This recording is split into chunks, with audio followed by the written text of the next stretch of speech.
தமிழக அரசியலில் புதிய மாற்றத்தை தேடிய மக்களுக்கு மாற்றமில்லாமல் ஏமாற்றம் மட்டுமே கிடைத்து வருவதாக தினந்தோறும் புலம்பி வர தொடங்கியுள்ளனர். புதிய ஆட்சிக்கு கண்டிப்பாக அவகாசம் வேண்டும் என ஒரு தரப்பு ஆதரவு கொடுத்து வரும் நிலையில் இன்றைய அமைச்சரவையில் பெரும் சொதப்பல் நடந்திருப்பதாக கூறப்படுகிறது.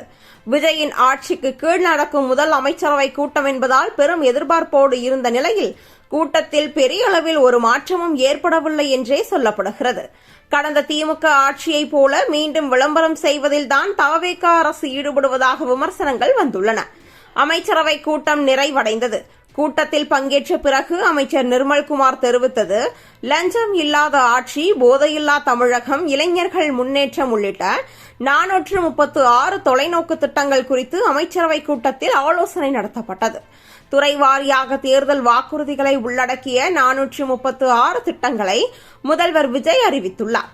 திட்டங்களை ஆய்வு செய்த பிறகு முதல்வர் ஒப்புதல் பெறப்படும். அனைத்து துறைகளுக்கும் இலக்குகள் நிர்ணயிக்கப்பட்டுள்ளன. போதையில்லா தமிழகம்தான் தவேக அரசின் இலக்கு. போதைப் பொருட்களை ஒழிப்பது குறித்து முதல்வர் விஜய் முக்கிய அறிவுறுத்தல் வழங்கினார்.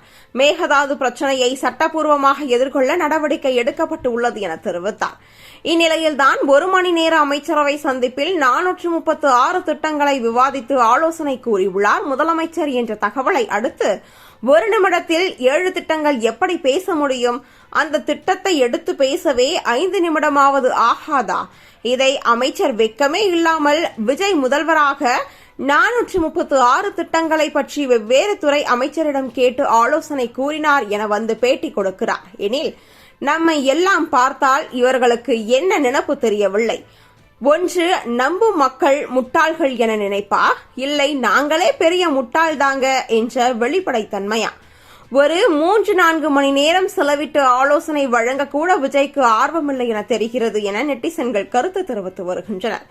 இப்படி விஜய் விளம்பரத்திற்கு மட்டுமே அமைச்சரவை கூட்டம் போன்றவற்றை நடத்தி நிர்வாக திறனை காட்டுகிறார் தவிர மக்களுக்கு மாற்றத்தை கொடுக்க வேண்டும் என ஒரு நினைப்பும் இல்லை. இதுதான் இவர்களின் மாற்று அரசியலா உள்ளது?